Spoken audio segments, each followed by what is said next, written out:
All right, Pikachu. We're going live in 5, 4, 3. What do you mean we're already live, Pikachu? You blew it again. You get paid so much more than I do for being the executive producer, the writer of the show notes, the set designer. You demand such a cut of the proceeds and the revenue of this little enterprise of ours. You can't even give me the heads up. Never mind. We got a show. Back to the show. Hi, everyone. Welcome back once again. It's time for the Super Sully Sunday stream. Star Wars flavored today because I love the Star Wars. And Star Wars is the best of them. I lost the Star Wars because I am a classic George Lucas era Generation 1 Star Wars fan. That's right. That's me. And I was asking the AIs today about canon and what considers canon. What is canon anyway? You know, the only canon I think matters these days are the ones pointed at your face. Welcome to the Super Sully Sunday stream. Welcome one and all you wicked, awesome fanboys out there like James. Good to see you. Greetings, Sully. Huzzah! Well, huzzah to you too, James. Good to see everyone out there in TV land tuning in on this Super Sully Sunday stream, 3 p.m. U.S. Eastern, coming to you live from our Boston studios in the hub of the multiverse. Boston, Massachusetts, USA, North America, planet Earth, third stone from the sun in our solar system that is nestled in the outer spiral arm of the Milky Way galaxy. And that Milky Way galaxy is part of our local group of galaxies. And that local group of galaxies is inside of an even larger group called the Virgo cluster of galaxies. And then there's the Virgo cluster is just one of many other clusters inside of an even larger super filament and zone known as the Laniakea super cluster of galaxies, which is ensconced by the known universe, which may be just one tile in the grand mosaic of this grand thing yet to be fathomed, yet to be plumbed, yet to be measured, but imagined. Multiverse of all possibilities. That's right. Welcome. We're doing the show. We're here. We've got some comic books to review. A caveat: I was not able to get to my local comic book shop this week.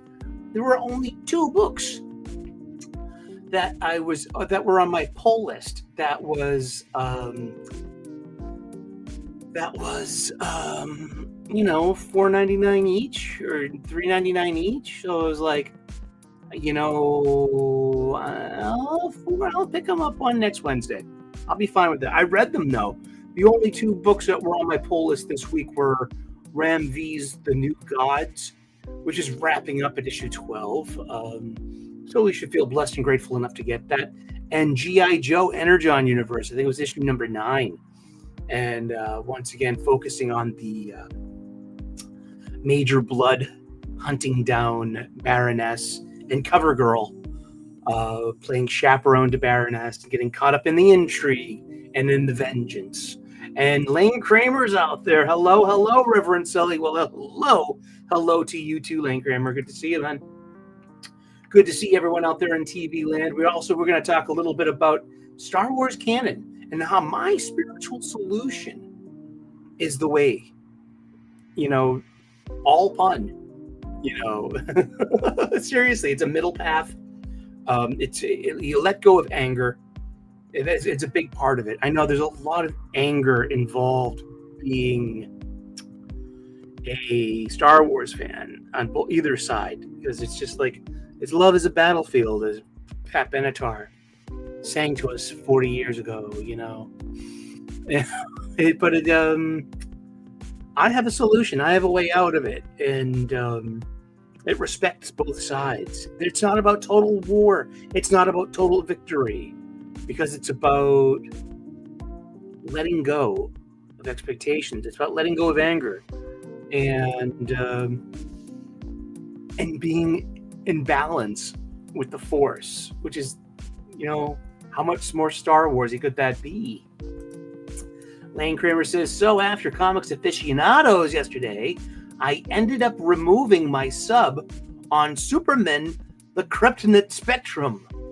And per Comics Aficionados discussion, added Punisher Marvel Knights by Jimmy Palmiotti with art by Dan Panosian.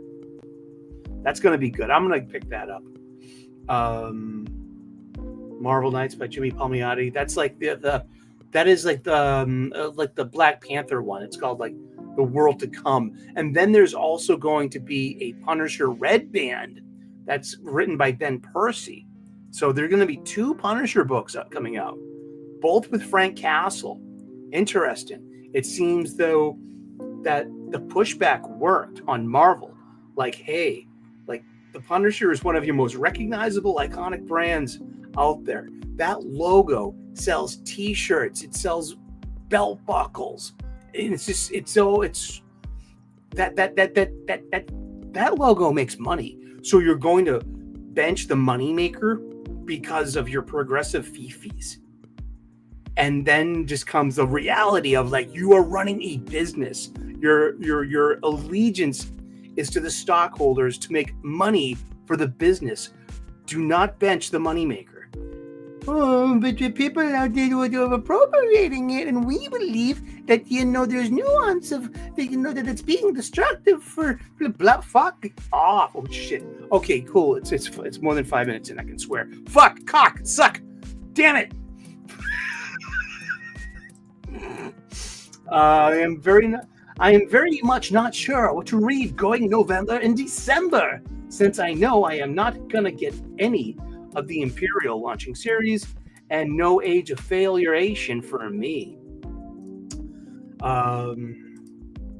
The other day I was driving on the highway and I ended up behind the car that had the Punisher logo, a metal version, put onto the trunk of it. I thought it was red to match the color of the metal. Exactly, like it's out there. It's just, and it's a symptomatic. This is like the whole meme speak of this should be studied. Exactly. Why did Marvel think it was wise to bench one of the biggest money-making iconic, pieces in the Marvel stable? Because of our precious fees and its impact on the people that just only chuds like that logo. We have to rebrand. Oh, jeez. I mean, I'm getting a headache just thinking about it. Fucking nagging. But I bet you it's the chicken marketing, like Cracker Barrel. Indeed. Like, look, we put a chicken chart. I mean, I come off as misogynist. I know. Come on. I had a mom. I love her very much. She's the best. You know what I mean? I have aunties. I get cousins.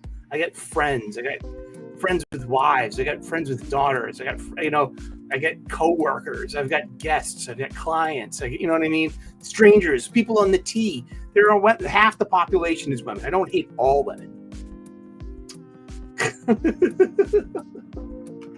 And Lane Kramer, Sully, for Star Wars, not something you would get to look up for Hot Toys. The battle damaged 1/6 Vader. Ooh, is it from like the Kenobi show, which it's like you can see his face through like the damage on his helmet? That would be cool. It looks like the Force Unleashed game. That's cool. I would actually, if I'm going to spend any more money on 1/6, I have a 1/6 of Han and Carbonite, but it's out in my living room adorning my Star Wars shelf, which is right behind it is my picture of me and Brian with Ewan McGregor and Hayden Christensen, which is underneath, and what is above it is a nice kind of like canvas painting look of an episode 3 poster of Mustafar with the two former friends locked in in combat on a gantry bridge. You know what I mean? So it's the red and the blues, the lightsabers, and they're in silhouette. I love art. I actually bought some art today. Well, kind of. It's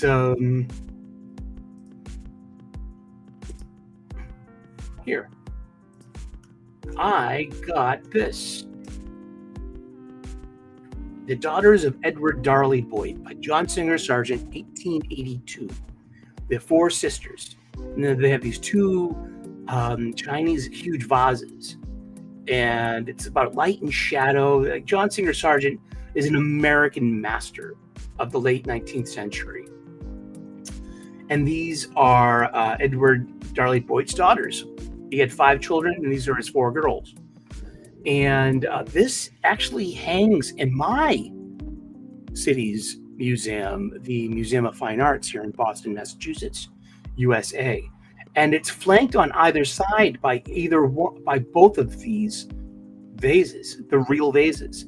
This painting and the vases were donated to the Museum of Fine Arts of Boston by these four sisters.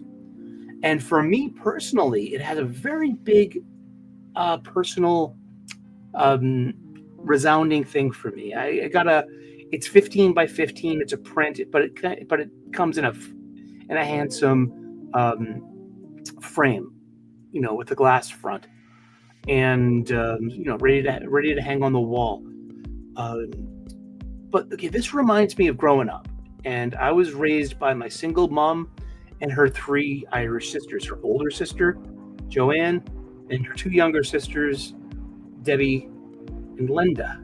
And this has basically the same age approximations as my mom and my aunties. And I can see my auntie Joanne and the elder sister there leaning in profile against that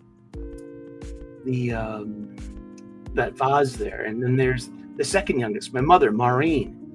And then there's the third daughter, Debbie, who's also my godmother, and she's got the lightest hair too out of all the 3 of the sisters, which is interesting. And then there's the baby on the rug holding her doll, and this is like some wonderful, look at and it's impressionist, but then it gets into still life. If you can see the detail, the level of the detail on the vases and the light source coming from the window. I mean, it's beautiful. The tassels on the rug, the pattern on the rug, the inlay of the wood on the floor. I mean, just like this is like I grew up with not just this piece of art in particular, but this is part of my life. Going to the Museum of Fine Arts here in Boston. I love art, and so now this is my second print in my living room. I have another one in Andrew Wyeth. It's called Christina's World, and that is on permanent display at the MoMA in New York City, the Museum of Modern Art, and that is an early 20th century, late 19th century or early 20th century American art. So I guess I have a theme of American Impressionists of the late 19th, early 20th century going on in my living room. And that's our art moment. I bought some art today. Yeah, it's coming in the mail. It'll be here soon. Yes. Let's see. The special edition version has 3 head sculpts. Part of his armor is shattered on the right side. 1 full sculpt, Hayden, and a regular full mask with a little damage, and a partially broken sculpt. The partially broken mask is the same figure that came from the Obi-Wan Kenobi show that Hot Toys put out. I like that one. Yeah. I think that there's room for, since they're already doing special edition stuff,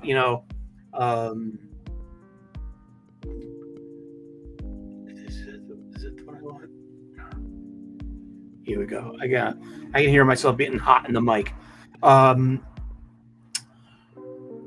Okay, you've already done special editions. You've already put McClunky in the Greedo shoots first scene in A New Hope. Why not remove Sebastian Shaw from Return of the Jedi and edit in Hayden Christensen and makeup. He's about the same age that Vader would be in Return of the Jedi in real life. He's in his mid-40s now. And that's how old Vader was. You know, you do the math. You know, apparently Luke and Leia were 20 in A New Hope. No, I think they were 18 in Star Wars. You know. And yeah, the three things that Hot Toys is good at putting out: Darth Vader's, Iron Man's, and Spider-Man. I agree. I missed out on the Iron Man Mark IV stealth armor one that they had a few years ago. I'm waiting for a reissue of that one. It's like my favorite. I love the Iron Man Mark IV armor. They're the comic book, the iconic comic book one. Yeah, they were 18 and 19 age-wise, exactly. Yeah, and that would make Vader, you know, in his mid-40s by Return of the Jedi. It would. But what is canon? What makes up canon? Especially in Star Wars. And then we have a dividing line. And it was called October 30th, 2012, when it was announced that George Lucas would be selling Lucasfilms and everything involved with it to Disney. It was finalized on December 26th, I believe. I've got the info right here. No, December 21st. I'm going to share this tab instead. We're going to look at some data. Let's look at some data. Disney officially completed its purchase of Lucasfilm, the parent company of Star Wars, on December 21st, 2012. Ooh, magical day, the winter solstice, the longest night of the year. For $4.05 billion American, following an initial announcement of the acquisition on October 30th, 2012, by George Lucas himself. The transaction involved a combination of Disney cash and Disney stock. Yeah, and that's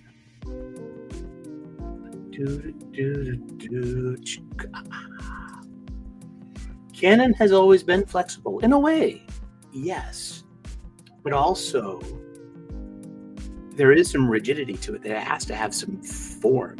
It has to have boundaries. You know. Ooh, Hot Toys is doing a superior Iron Man figure, and that's the all-white armor, correct? Around Secret Wars, and I love the design on that because it kind of looks like a Mark IV, you know. And let's see. I was talking with Grok today because I like to ask Grok questions, and Grok kind of gave me a wrong answer. I got a disputing answer because I asked the same thing to the Google AI. I did, and then because I've actually caught Grok in a few wrong answers here and there. It's like that's why it's a learning thing, and like for Grok, and because it's I approach Grok as if Grok is a juvenile. And that Grok is learning. So, when I catch Grok in a contradiction, I will use like such as I ask Grok to, give me the dates of all in the past 10 years of Fan Expo, even back when it was Boston Comic Con, and the past 10 years of Terrificon in Connecticut. And only the past 2 years have been on the same weekend after doing some research. But it was insisting that this year, 2025, that Terrificon was on a different weekend than Fan Expo. And I'm like, no, Grok. I mean, I was there at Fan Expo. I know that Terrificon was going on at the same time. So I had to get evidence, even from Terrificon's Twitter feed itself. And then eventually Grok's like, oh, you are correct. And I'm wrong. Sorry about that. So even when coming to these AI with a question, they are not the end all be all of the holder of all information.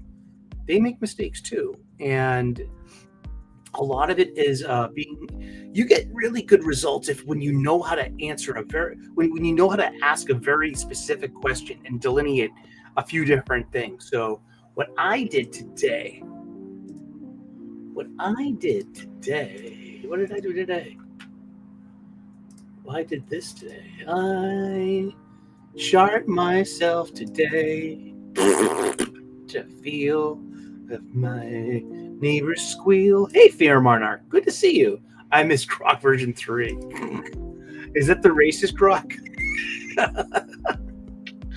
Oh, man.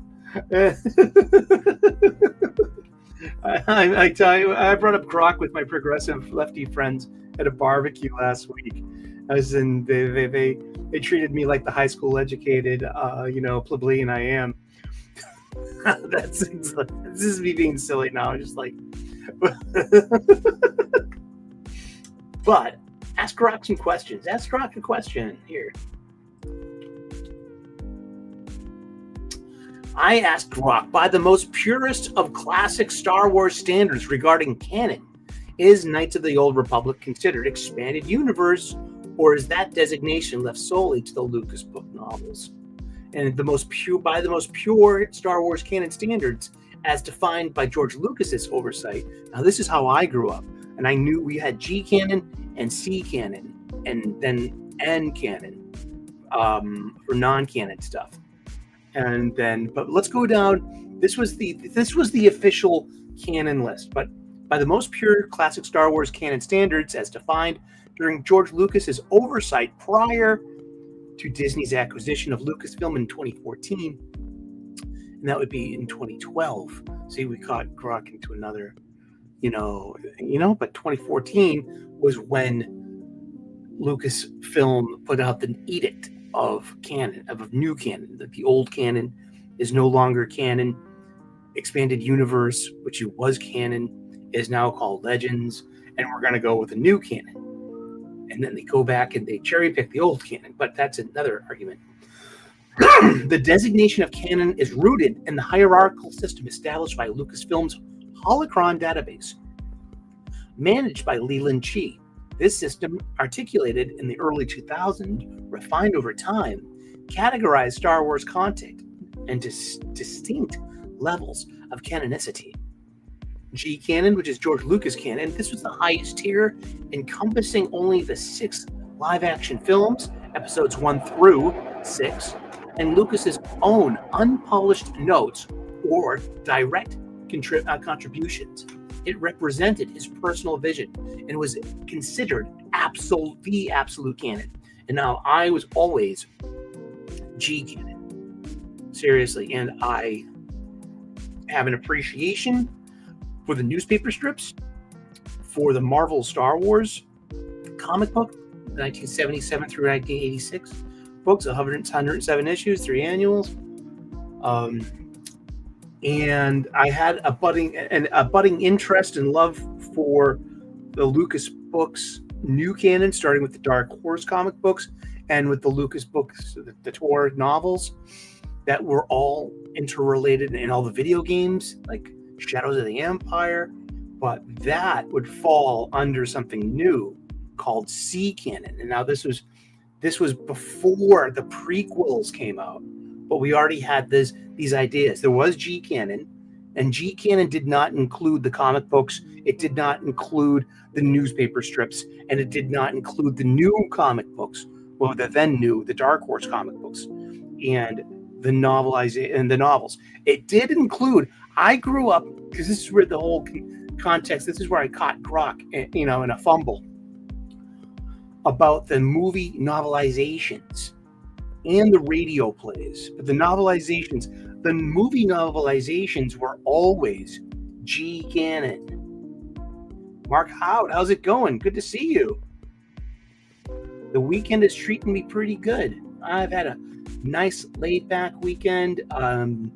Restful, did my chores, all the laundry's washed and put away. It's I just got to scrub the toilet.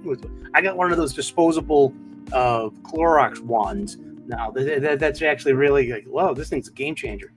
Brittany, hello. This is Brittany J. Taylor with the Admiral Thrawn icon. I love it. I hope Thrawn reunites with the Chiss. Indeed. Don't chiss him off. But C canon, that's continuity canon. This included most licensed works outside the film, such as the novels, comics, and video games produced under Lucasfilm's oversight. So, and forming the bulk of the expanded universe.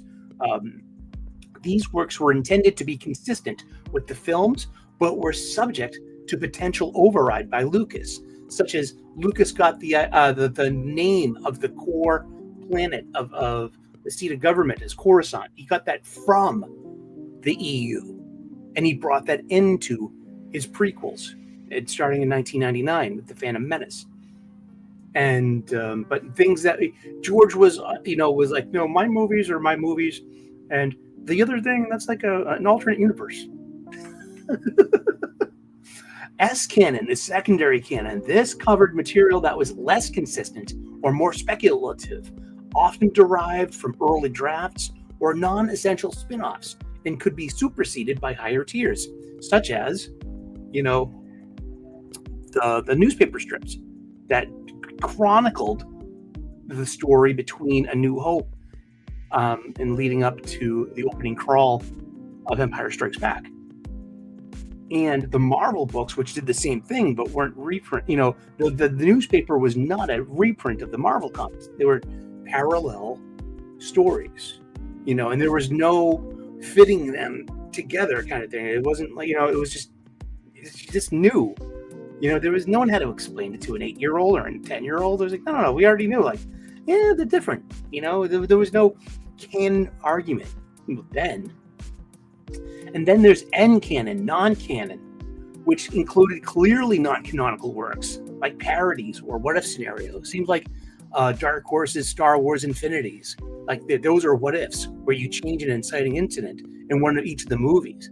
And the Return of the Jedi one was the best, where like Vader becomes redeemed, lives, and instead of now he's in all white armor at the end of it, and he's back as General Anakin Skywalker, and then that he's in white armor. That was pretty cool, because the basis of my question started with like, where does Knights of the Old Republic fall in canon?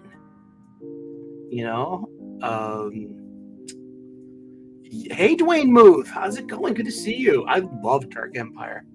It was so exciting. Dark Empire, followed by the Thrawn trilogy and Jorah's Caboth, and then Shadows of the Empire. That all happened in like a 3-year span or so. And there was like Star Wars Dark Forces and Dark Forces 2. Those are these excellent first-person shooter video games for PC. I would play the hell out of those. I loved playing Dark Forces. That was so fun. But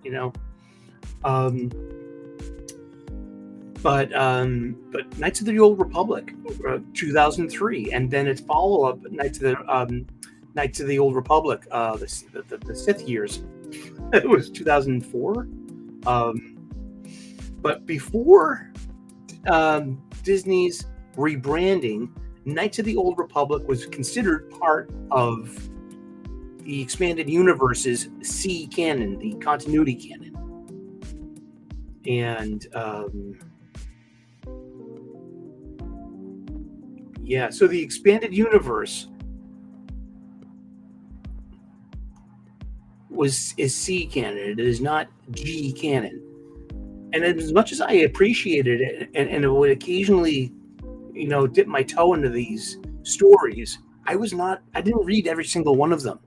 I read a few of them, but I kind of got bored with them really quickly and phased off into other things. Well, hello, Peter Parker Luck, Matt Bird. How's it going? Everything of the last post movies after Return of the Jedi is completely wasted for certain. Archie Goodwin and Al Williamson adaptations and comic strips. Exactly.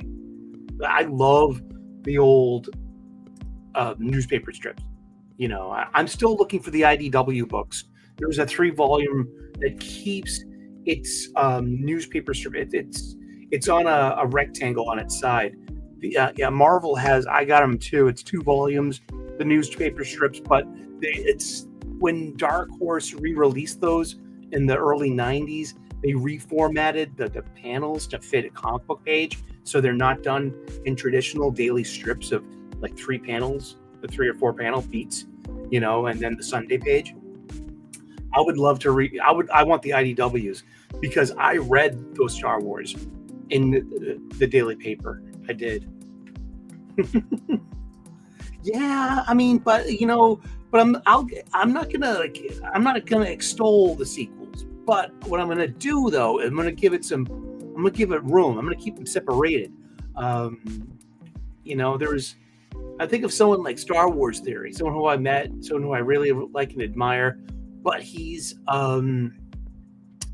like 37 years old. So 20 years ago, when Episode 3 came out, he was 17 years old. That means he was 9 years old.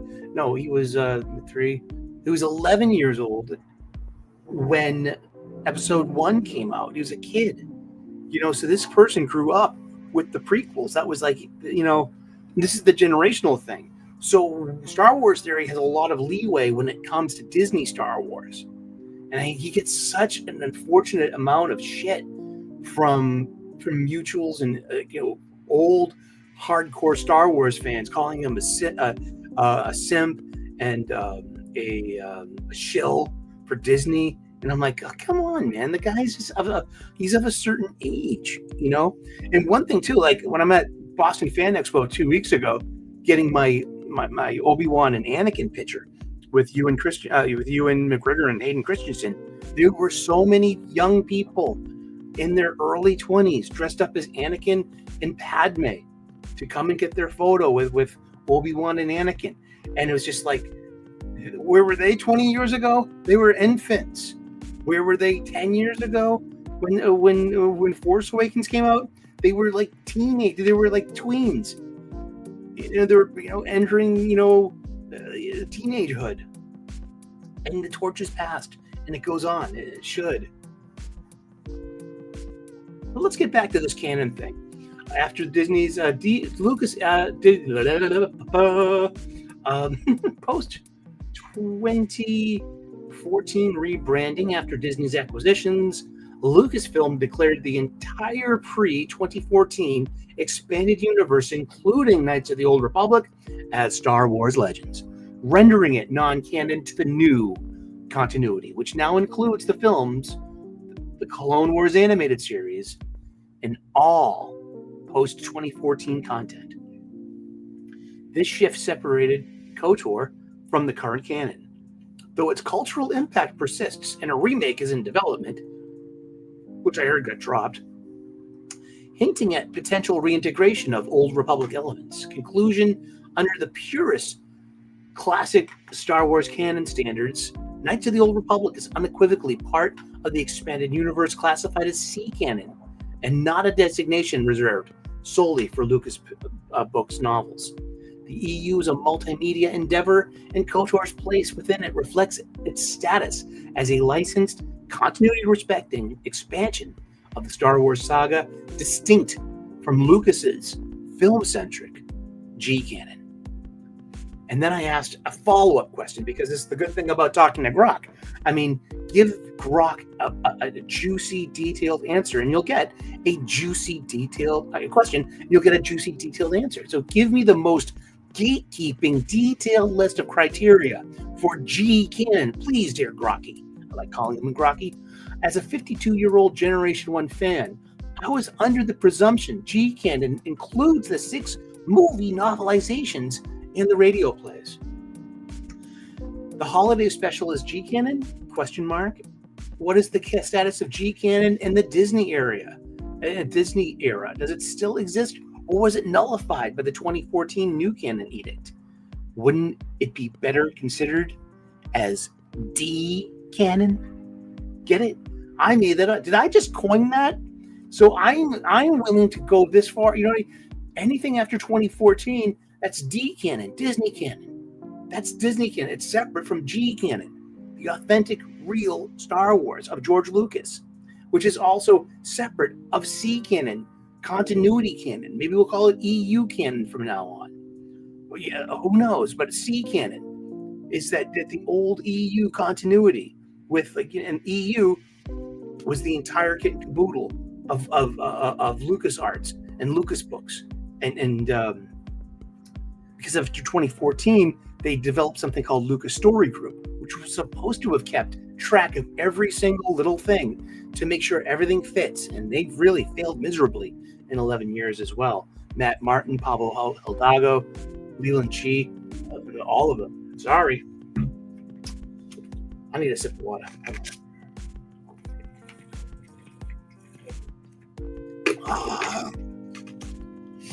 Mark Howard said, I have been using D canon for years. Oh, cool. So I didn't coin it. I didn't make it up, but it's out there in the ether. That's great. I mean, because it makes sense, and it just respects. I can respect fans. I don't have to like you or hate you, but I can respect you. And that, yeah, you're a new person. You're a new fan, and you think it's all one thing, because it kind of is, because of who owns the licensing and who owns it. But it does, for me personally, I look at it from a spiritual point of view. But here, let's answer that question. Give me the most gatekeeping, detailed list of criteria. Blah, blah, blah. Wouldn't it be considered D canon? All right, fellow G1 fan, as a 52-year-old who's been with Star Wars since the original trilogy dropped in 1977, I feel your passion for the old school lore. Let's dive deep into the gatekeeping nitty-gritty of G canon. George Lucas canon.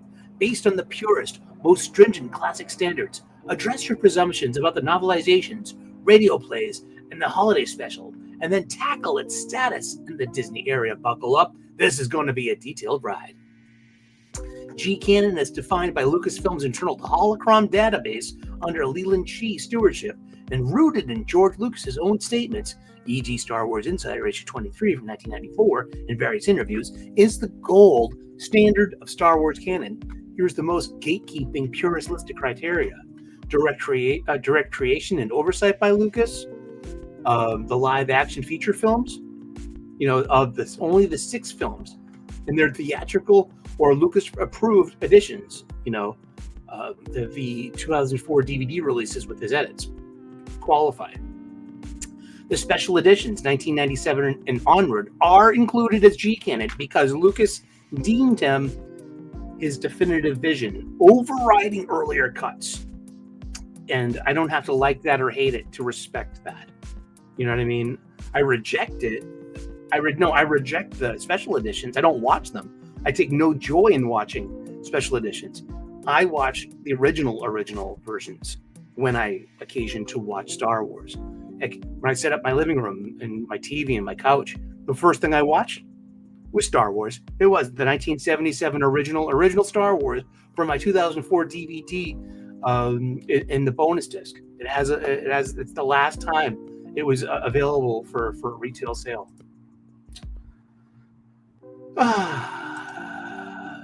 No external contributions without Lucas's explicit approval. Excludes expanded universe influence. Unpublished internal notes and concept, even if never publicly released, are G canon. The time frame limitation. G canon is frozen to what Lucas controlled up to his retirement from active filmmaking, circa 2012, post Revenge of the Sith. Anything post 2012 requires his explicit posthumous endorsement, which is effectively impossible now. No derivative works unless directly adapted by Lucas. Okay, adaptations like novelizations, here it comes, novelizations, dramas, or comics are excluded unless Lucas personally wrote or rewrote them. His involvement must be hands-on, not just a rubber stamp. This strict definition of G canon is an elite club reflecting Lucas's singular vision rather than the broader Star Wars universe. He allowed others to expand. Your presumption, the novelizations, radio plays, and holiday specials, the 6 movie novelizations. Here we go. You presumed these are G canon, but alas, they don't meet the criteria. The novelizations were written by other authors based on Lucas's scripts, with his input limited to initial approval or minor revisions.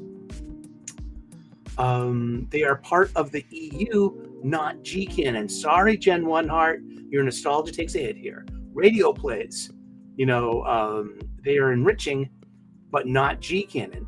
Holiday special it's N canon in the classic system because Lucas didn't oversee it, and George Lucas outright denies it too. Hey, Yul Carter, how you doing? Good to see you, buddy. We're talking Star Wars today. Yeah, correct. Commercials. That's good. That means I'm monetized. That means I didn't get struck down by the YouTube gods for my dirty mouth. And G canon, does it still exist? No, it was nullified by the 2014 edict. It would be everything is rebranded as Star Wars Legend, effectively non-canon. G canon as a distinct tier was not explicitly preserved. The new canon resets to the 6 films, the Clone Wars animated series, and all post-2014 content. Does G canon still exist? Technically, no. The Disney era dissolved. D canon broke G canon as a functional category. How about that? My suggestion of D canon is clever. It could theoretically designate the new continuity to distinguish it from Lucas's G canon. While not an official term, it aligns with fan discussions to separate Disney's direction from Lucas's legacy. The story group's collaborative approach contrasts with Lucas's autocratic G canon. It's a great way to put it. Supporting my idea, still, Lucasfilms uses canon as a monolithic term now, avoiding tiered labels. Final gatekeeping, verdict: G canon criteria stick to the 6 films and Lucas's direct notes, and not the holiday it says the novelizations, radio plays, and holiday special are C or N canon, not G canon, no matter how much we Gen 1 fans want to cherish them. And then comes to this. I gave the same question to Google's AI.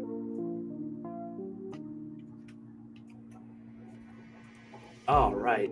I said, I actually cut and pasted the whole thing. Give me the most gatekeeping detailed list of criteria for G canon. And based on the old pre-Disney canonical tiered system, here is a detailed gatekeeping list of criteria for G canon, followed by an explanation of its modern status. And I hope you're all having a great day out there. Good to see everyone. Hey, General Balzac, good to see you. Yeah, hang as long as you want, man. Like, you can always catch the replay. You know what I mean? Try some of the. I got some crab dip, some crostinis. And if there's none left, that means Mark Howard, Dwayne Muth, and Yul Carter ate it all before you got here. There's a store down the street. Sorry, I'm just being foolish. Let's see. G canon was the highest and most authoritative tier of all pre-Disney Star Wars continuity. The films, Lucas's statements, and the film novelizations, partially. Elements that originated with George Lucas were included in the movie novelizations were G canon. However, any content created by the novelization's author was also considered a lower tier C canon, a confusing distinction that made the novelization's canonical status complex. The novelizations themselves were generally treated as G canon, with the understanding that the films took precedence in case of any contradictions, such as, like, my favorite is the Revenge of the Sith by Matthew Stover. That novelization, I read it like once a year, and I have once a year or so, and I probably read it about 12 or 13 different times in the past 20 years. I got a hardcover version of it, and it's great because when Darth Vader gets to Mustafar to kill the Separatist leaders, it's like, he's got a sense of humor back, and he starts doing those one-liners again, he's like, oh, my apprentice Darth Vader will be with you soon, and then shows up, it's like, you're Anakin Skywalker, and he's like, and he kills the guy, and he's like, our appearances, or I mean, the appearances can be similarities are disturbing. It makes a one-liner, and then there's another separatist named Shu Mai, which is a funny food kind of reference, but she's like, we were promised a handsome reward. South City has promised us a handsome reward. He's like, I am your reward. Aren't I handsome? Cuts her head off or something, and he doesn't shed a tear like he does because George Lucas went and did pickup shots and reshoots, just a couple of to tweak the ending, and there was a couple of in the book. The book was based upon an earlier script, and so it reflects that earlier script right before the last reshoots and edits, which softened up Anakin just a little bit, giving that tear. They're like, they're still good in him for that kind of thing. But the film scripts were considered G canon. Deleted scenes, included on home video were G canon, provided they did not contradict the final theatrical cut. The radio dramas were initially placed at a very high level of canonicity. There we go. But as of the 2000 hologram database revision, the radio dramas were officially relegated to EU. Any elements from the radio dramas that appeared in the Lucasfilm, such as the scenes with Biggs, were promoted to G canon. But the novelizations, they were considered G canon with the caveat that the film superseded them on points of contradiction. And the holiday special is not G canon. It's not. This doesn't even mention. This mentions C canon. Yeah, it does.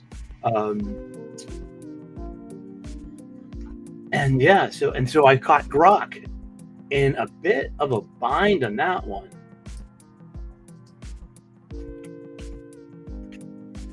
I caught Grok in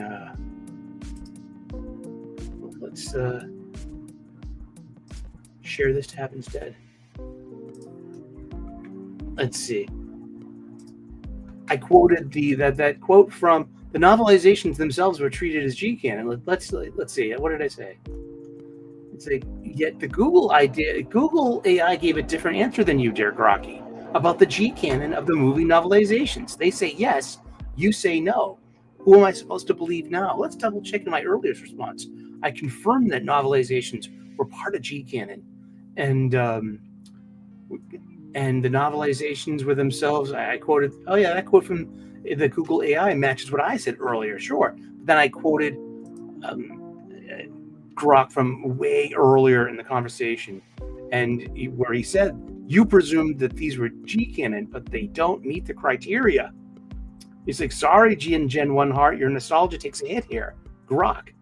And the AI never mentions C canon and the novelizations. You do.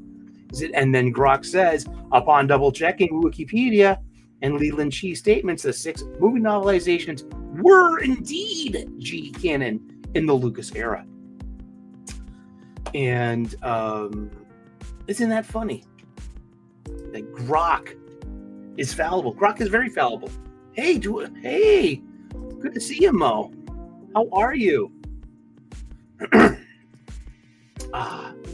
Yeah, it's not. That would be EU. That would be C canon. Good question. Oh, hey, JK. Good to see you. Hey, y'all. Just got back from K-pop Demon Hunters. How'd you like it? Let us know in the chat, JK. Did Kiddo like it? And how's everyone doing today? I'm gonna go see the movie. I'm going to the movies on Tuesday. Hopefully, Thomas Gilkey will be there, and Peter, one of my best friends. We're gonna see Honey Don't.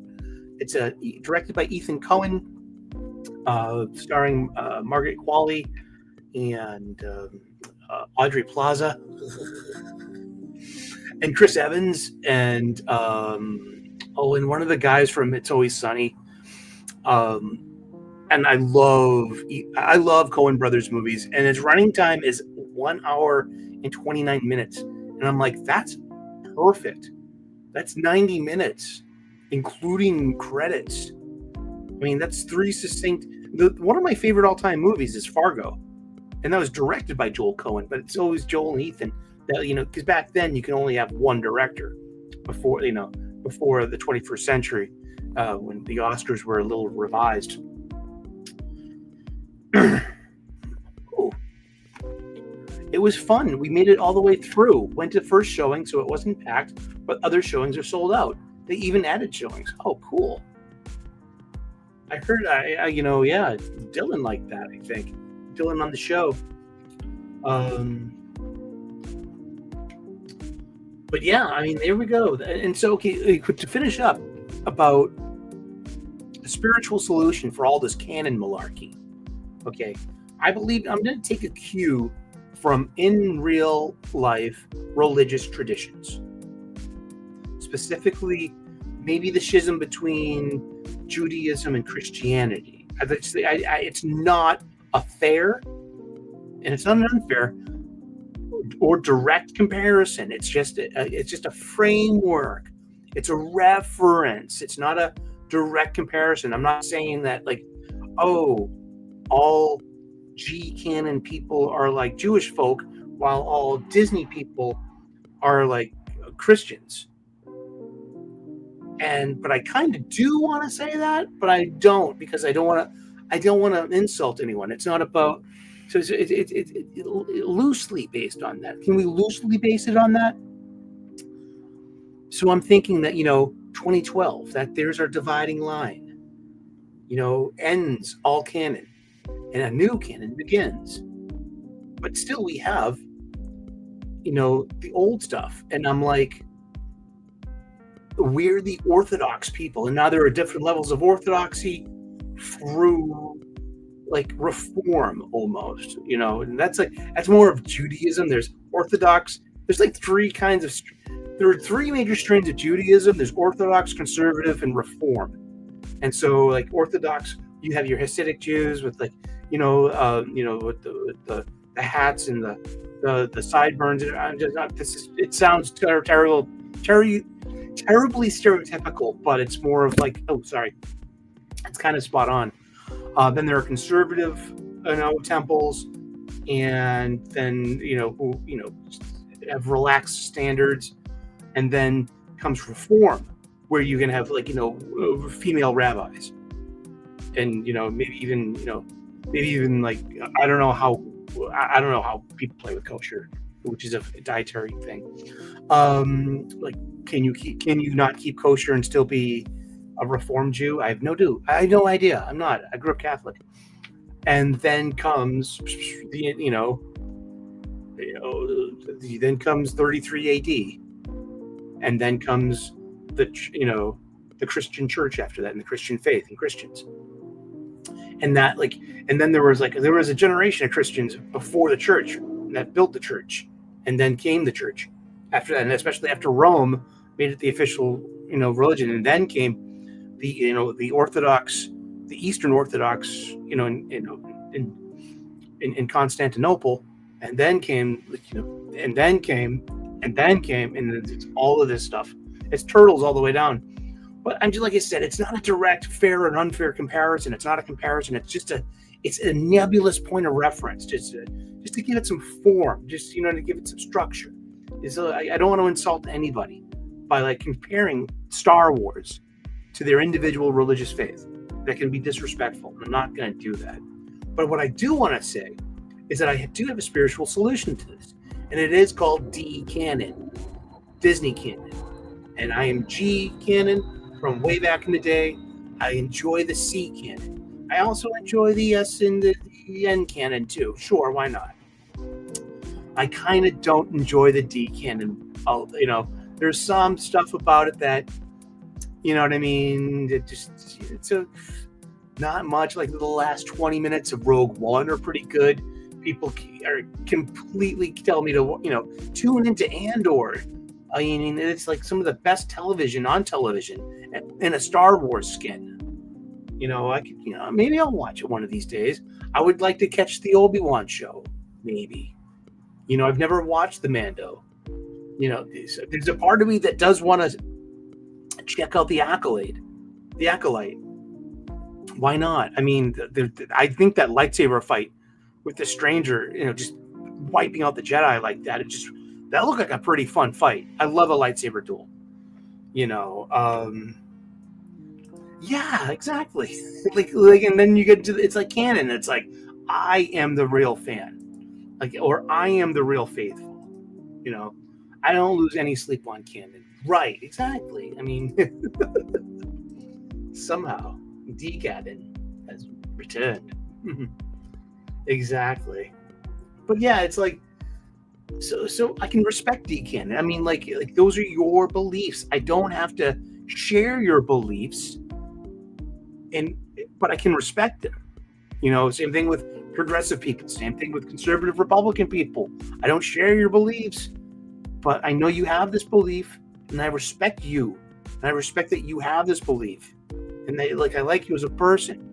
Or so I mean, and I'm gonna attempt. That's where I'm coming at it from, is from respect, and about not and mitigating my awful impact, especially on the D-Canon people, with my G-Canon uppityness, with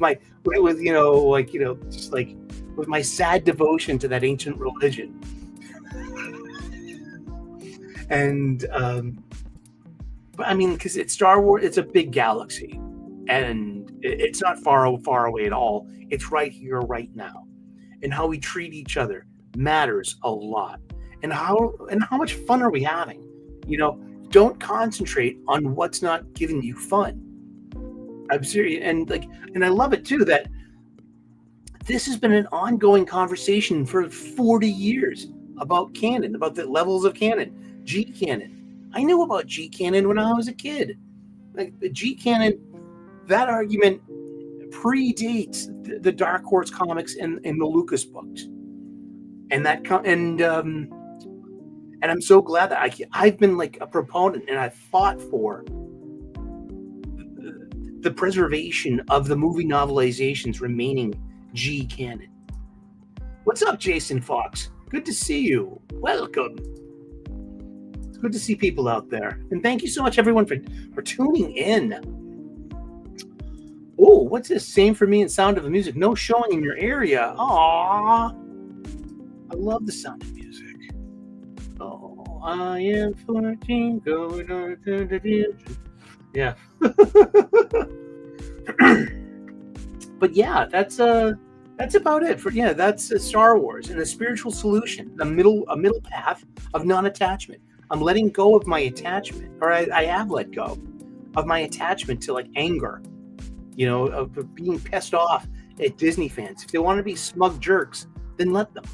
Same goes for, expanded universe people, the C canon people. They're not coming from a G canon point of view. They're coming from a C canon point of view.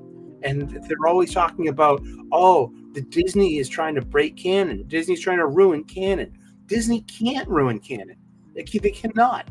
That side of canon, that orthodox pre-2012 canon, is a closed book. It's done. It's imperturbable. Disney can't harm it. No, it can't really. I mean, that just stands. It is what it is. Now they can do whatever they want, and they're going to with their photo. They have photocopied it, and they're going to let their kids scribble over it with crayons. I mean, hey, look, I made a rainbow lightsaber. Yay, this! There's no rainbow lightsaber, kid. Wah! You hurt me. I know, huh? But I mean, I get it, because we're old men, Dwayne. We are. But these kids grew up, these 20-somethings, these 30-somethings, and they were all Star Wars fans, and they've grown up with Star Wars, not as being they have grown up with a more inclusive Star Wars, because their in Star Wars includes all of that stuff, even the crappy ass sequels, even the D-Canon stuff. Like, I don't have to be D-Canon to respect that. That's the way you see things, and that's the story being told in your church, or in your tribe. And it sounds slightly like the story told in my tribe, in my church, But for me, it kind of ruined Star Wars for me, much like Boruto messes with Naruto for me. A story that ends on hope gets detailed into darkness. That's a good way to put it. But I mean, if there was but for me, it's my Star Wars doesn't have to go to the Disney direction. It doesn't have to. Everything doesn't lead to Jake Skywalker and deadbeat Dad Han and lonely Lando living alone in his elderly years, and Rey and Finn and Poe. No, it doesn't have to. Don't turn to evil, Luke. I know. Derailed into darkness. That's good. I know my phone was blowing up just a little bit. Let me check this. Let me check this shit. See, the bitch is calling me, man. So what you want, bitch? Shit. Man. How is everyone doing today? Good to see everyone out there. Going live until 5. That's right. What else is on the show notes that Pikachu makes for us every week? Crowdfunding. Oh, I crowdfunded 2 books this weekend. I crowdfunded Irene Strakalski's Fiendish 3, and I also backed Von Coleman's Phenomenova. Now I find these tweets. I'm finding this tweet. Shut your mouth. I also got some in the mail. I ordered. Let's see. Yeah, let's if you can back some funny books. I didn't enjoy Fiendish 2 enough to go back 3. Fair enough. For me, I liked the reveal of Ragna, and I love. She's got a lot of potential. She's got a lot of power. She smolders with femininity. I mean, yeah, me too. I mean, I just don't back anything. And I was kind of struggling with loyalty, I guess, in a way. But also, Rini is one of the comics aficionados now. She's been on the show twice. Not with me. Those are the days I take off. And he gets Rini, and he knows I want to hang out with Rini. Well, yeah, I love her art, and I love the world she's building. And it's Fiendish Chapter 3. She's broken $54,000 with 640 backers. It's got 29 days left. And I've got the other 3 books she's made, Fiendish 1, Fiendish 2, and also Fiendish 2.5, which she wrote and handed off to another artist who really did keep her tone and style. So it's really congruent. You got Casimir, who was the standoffish hunter, Ragna, they were childhood friends and an old flame. And she's a very powerful shaman. And there's Iskel, is Casimir's kind-hearted apprentice and cousin, and Yomi, who's a freed slave, and she's with. She's kind of. If you look at it, it's kind of. And then there's Nina, the big, kind of like a direwolf, and they're party of 5.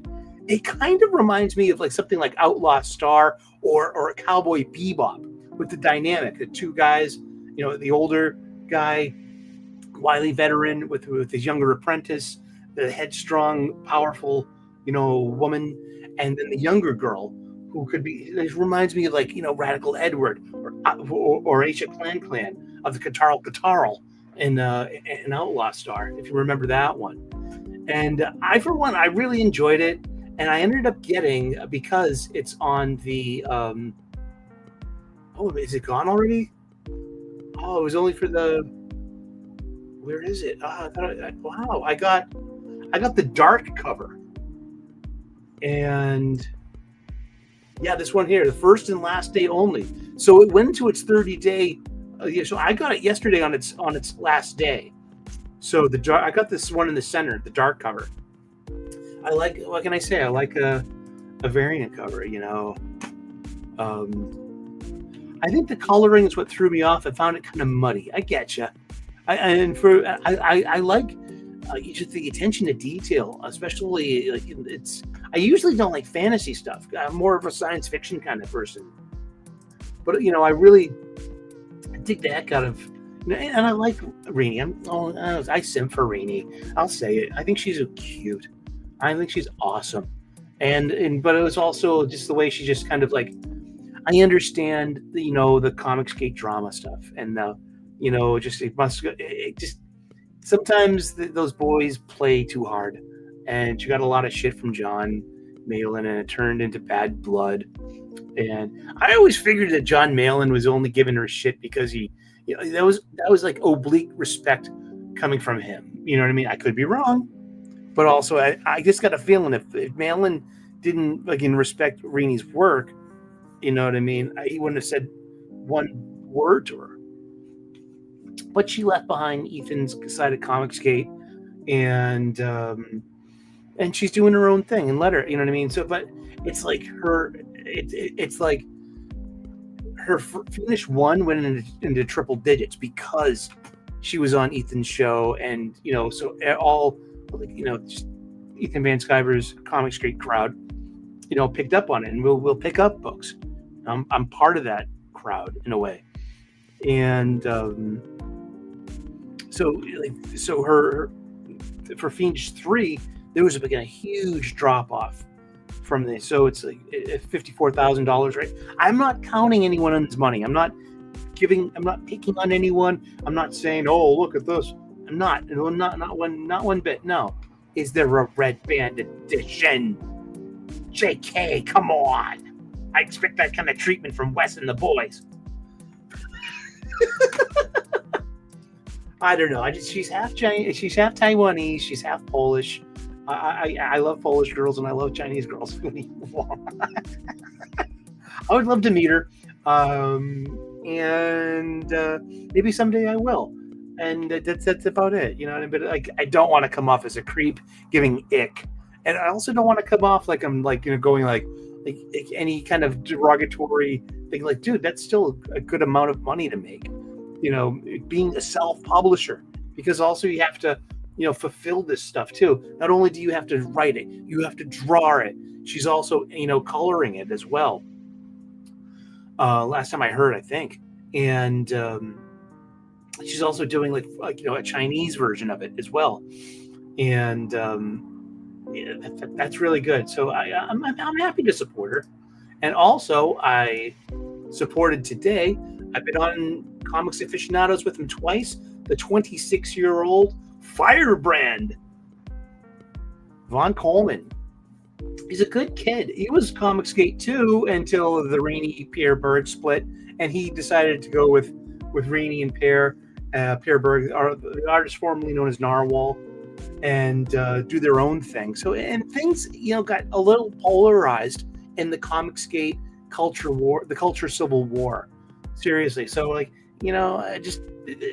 try to stay out of that shit because because there are overlap. Like I keep saying, our pond is only so big, and we have overlapping.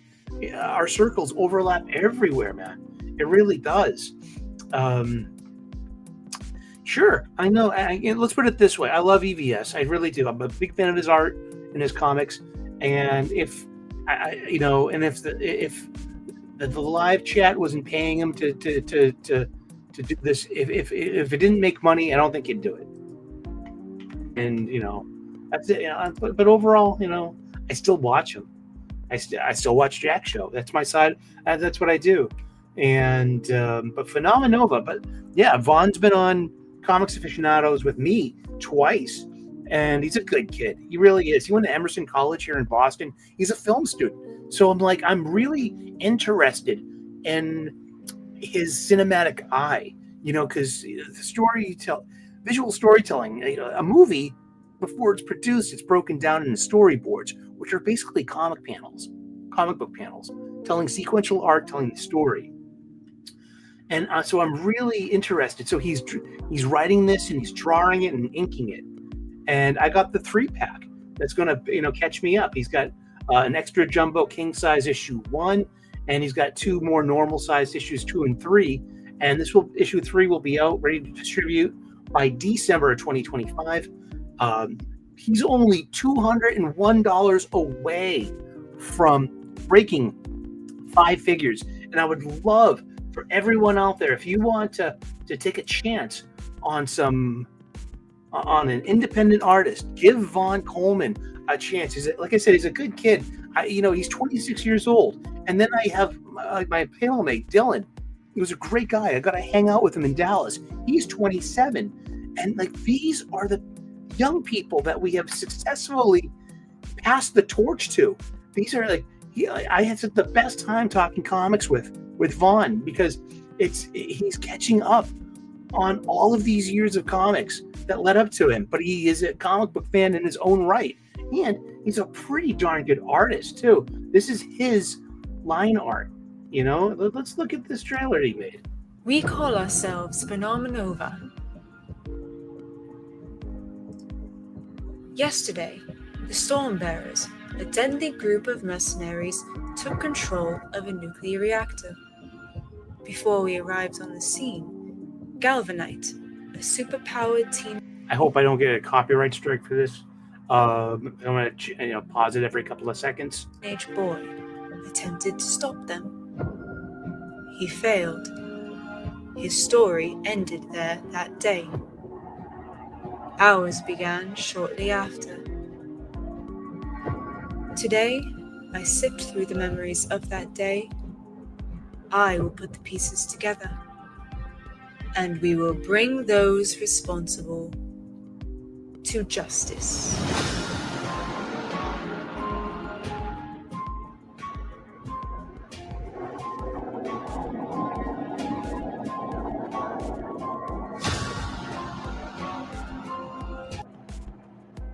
Vaughn Coleman writes the kind of heart and clarity that reminds you of why you fell in love with comics in the first place. Filmed Comics Explained. A 5-star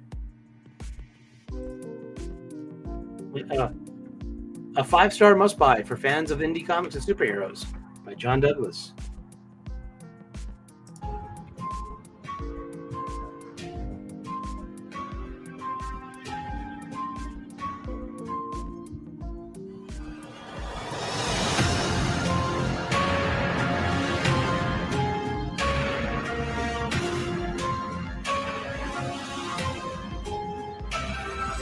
Great designs.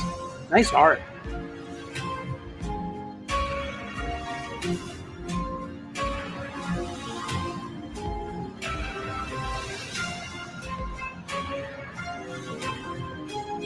That's the Pierre Berg variant cover. He's also selling this as original art for $500. I'm so tempted to pick that up. Not only would it put him over, but I would get original art. And Pierre has he drew that cover on a piece of paper that had original art from Mark Miller's Vatican City on the other side. So you'd literally be getting 2 pieces of original art. That would be $250 each.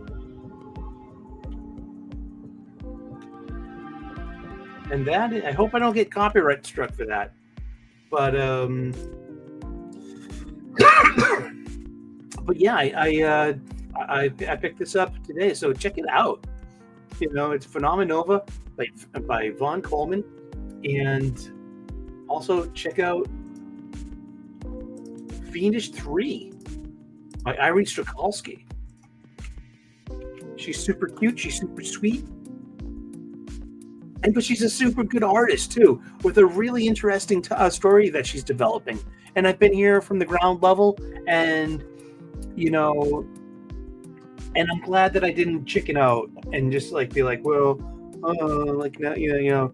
just like all this comic bait drama shit and side taking. And you know what? That doesn't matter.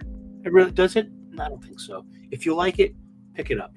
So, yeah, so I put those links to both of those campaigns in the live chat. So if you can, make yourself, give yourself something to do and read something. by an independent artist. Seriously. I also picked up this in the mail. I got this last week. I forgot to show it last week at the end of the show, showing comic books. But this is a crowdfunder from Iconic Comics. Let me get a sip of water.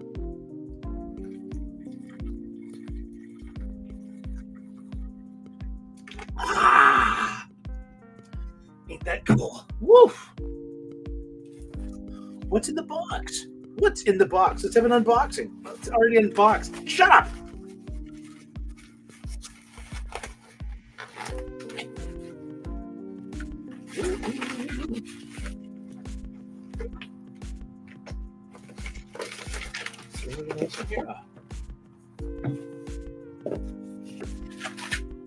Here.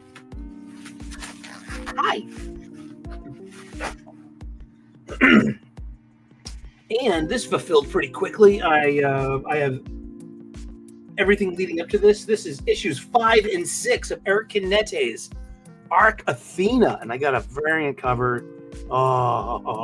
This is upside down. But this finishes his 6-issue story, Arc Athena. It's hardcover. He's released 5 of these hardcover, slim hardcovers. I bet you the colors in this, the art. This is like straight out of like early 90s Image Comics, and like over the top action team stuff, just impossibly big, stakes, even bigger armaments and weapons and powers. And it's just like, this is I'm looking forward to just sitting down and reading this all in one go. But this is Eric Canette's Arc Athena, and it's been the one thing I've got from Iconic Comics. I haven't dipped into Cayman America yet.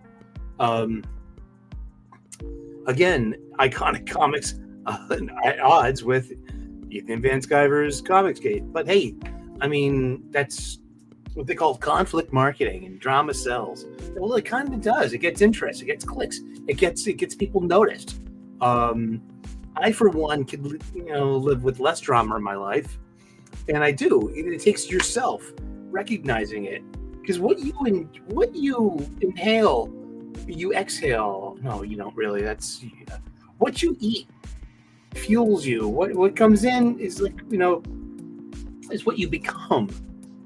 And if you're gonna sit around and be like, and this is like it come with a card. I think it's so cool. Arc Athena card. And a little thank you. It's really cool. Eric Canette's a wonderful artist. So cool. But if you could go and get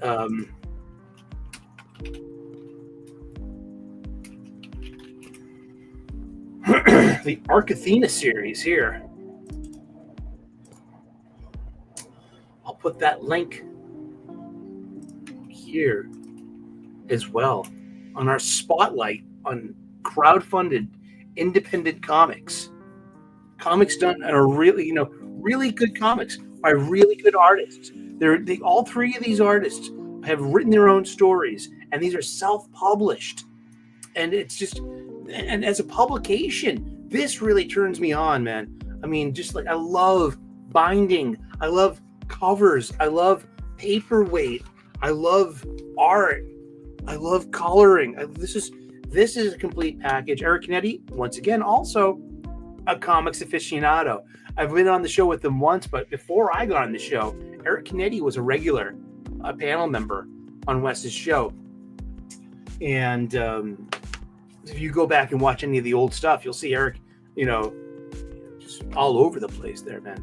And so I got these 2, and looking forward to reading all of these together. Happy 420.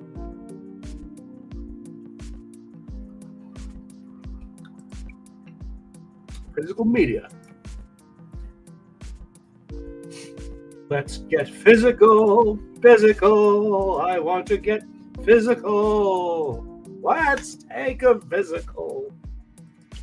Let me hear your Autobots, Decepticons. All right. What am I doing? What did I read this week? I read 1, 2, 3, 4, 5, 6, 7, 8, 9, 10, 11, 12, 13, 14. I read 15 Marvel comics this week. I read 1 DC comic and 1 Skybound Image comic for a grand total of 17 floppies just this week. That's what I do. I read comic books. I talk about them. We talk about them together. We give each other suggestions. What are you missing? What are you buying? Like, what are you picking up? What are you putting down? Like, what did I put down recently? I recently put down Absolute Superman. I just couldn't take it anymore. It's fine, but maybe there's something out there you could pick up. And I'm going to replace that. Both Punisher series, Red Band and The World to Come, Palmiotti and Panosian.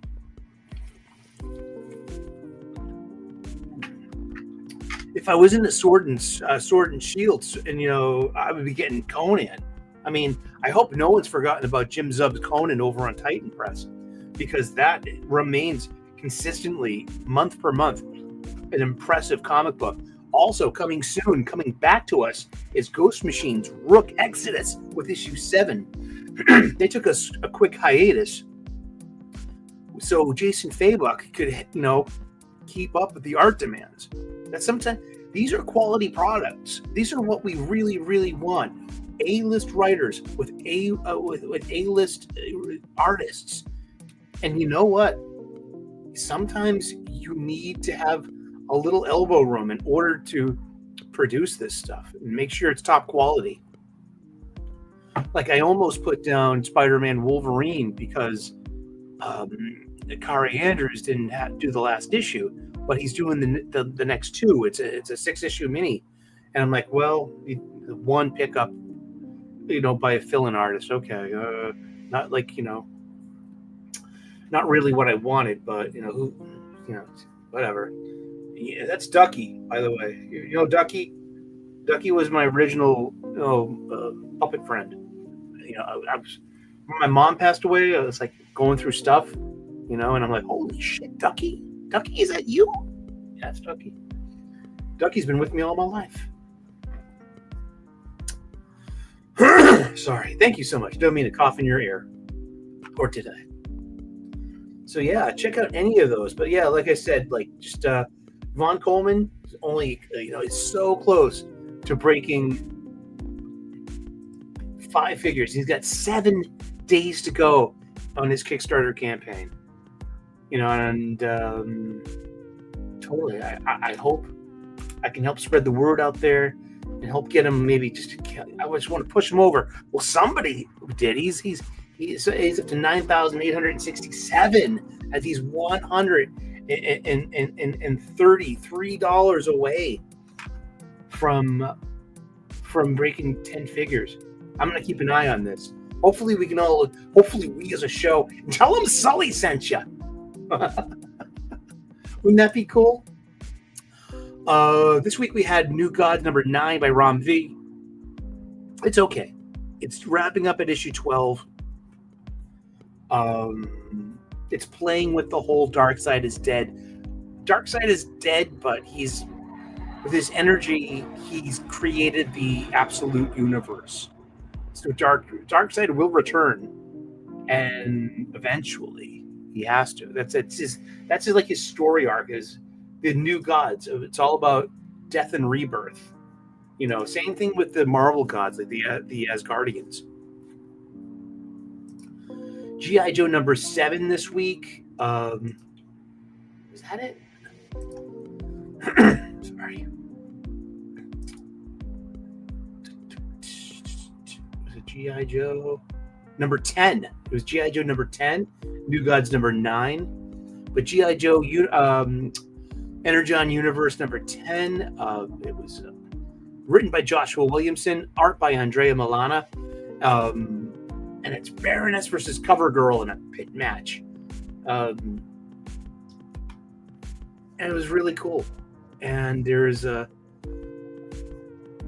variant covers with Baroness, but like every cover I've got so far of this, at least I think I've gotten every issue with a Baroness variant cover. Thank you so much, JK. You have a great week. Thank you so very much for coming by and hanging out with us. I am humbled weekly by everyone that shows up to the show. You dedicated, you few, we happy few, we band of brothers. That's from Henry V, by the Shakespeare. But it's just I'm humbled, impressed, and honored that you guys show up every week and we hang out. And I always feel bad when I bobble the ball and I don't do a show on a Sunday. There's always a good reason. It's just I would rather not fake it. This energy comes from a real place, and it's because I love our hobby. You do too, and this is a great place where we can meet and just hang out and talk about some escapism and my patented positivity. I got an evil side. I can let loose. But still, I mean, that's just it's few and far between.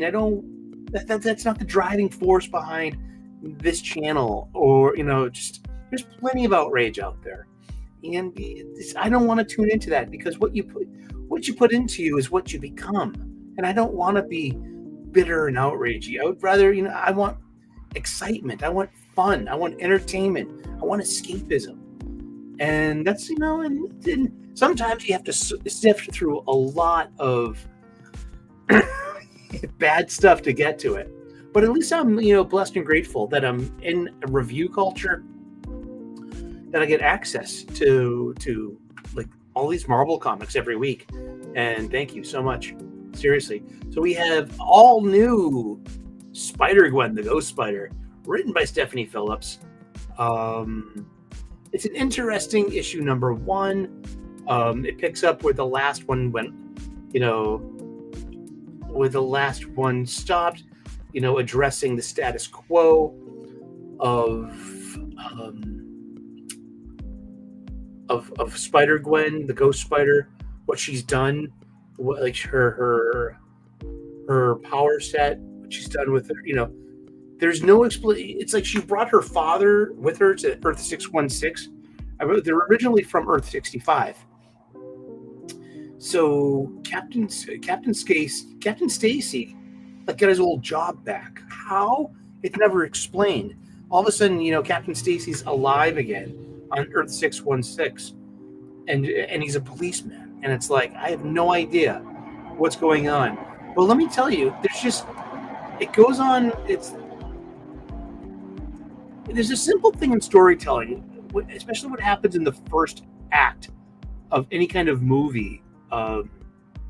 It's called Save the Cat. And it's a simple thing that establishes your hero as a hero with heroic intentions. When they do something simple and just, like save a cat. And you can apply that to anything. Save the old lady. But it's something in the first act that just, gives you an expectation of heroism out of your protagonist. And that they're, even though they're going to suffer and come out of it and come out on top, it's just part of storytelling. So there is no Save the Cat moment in all new Spider-Gwen Ghost Spider number 1, and she's a superhero, and it's all about establishing her life, kind of putting a new status quo, and introducing you to the big bad and the threat and the stakes involved, because it's but she doesn't save anyone in this first issue. It's all set up for the rest, and I think that fails as an issue number 1. I don't know. What do you think? It wasn't completely terrible. The art was decent. As Stephanie Phillips goes, it was okay. But the mechanics of a story told, I mean, at the beginning is where you put your save the cat and your inciting incident. And I didn't see either. You can't just say the inciting incident was the big bad in the shadows, killing people. And there's just, I don't know. There's just whatever. Amazing Spider-Man number 10 came out this week, written by Joe Kelly with guest artist Michael Dowling. And I gotta say that Amazing Spider-Man has got to be the most improved Spider-Man book in Marvel's offerings. I am rooting for Spider-Man. I love Spider-Man. I want Amazing Spider-Man to succeed and not suck and not be boring. Well, guess what? The past few issues, I mean, the first 4 issues were kind of touch and go for me, but the past 5 issues, including this one, were pretty darn good. And I gotta say, Michael Dowling's art in this is really good. The nice, action scenes, good panel progressions, great tight line art. Just there's a mystery going on. And I'm really liking it. Joe Kelly is like, the 8 Deaths to Spider-Man, I know he had to share those writing duties with someone else. And I think that went on a little too long. I mean, ultimately, I think 8 Deaths to Spider-Man would have been better as 3 issues, maybe 4 at the most. It just went on way too long. But there's too much empty space for shit to fall through. This stuff has been okay. We have a question coming from Parker Luck, Matt Bird. Has Flash Gordon by Mad Cave Comics ended because of Jeremy Adams working exclusively for DC Comics? It ended the cliffhanger in issue 10. I believe that is still an ongoing. Let us look at. I'm going to look at League of Comic Geeks and ask them. See what the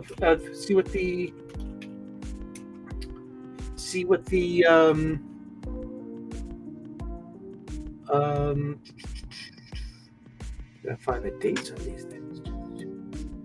Flash. Oh, well, issue 13 it's solicited up until issue 13.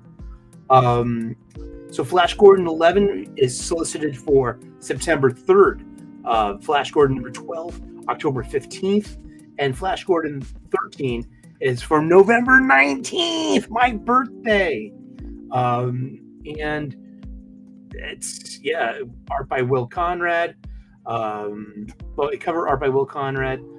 Jeremy Adams is the writer. Yeah, so this looks like it's an ongoing.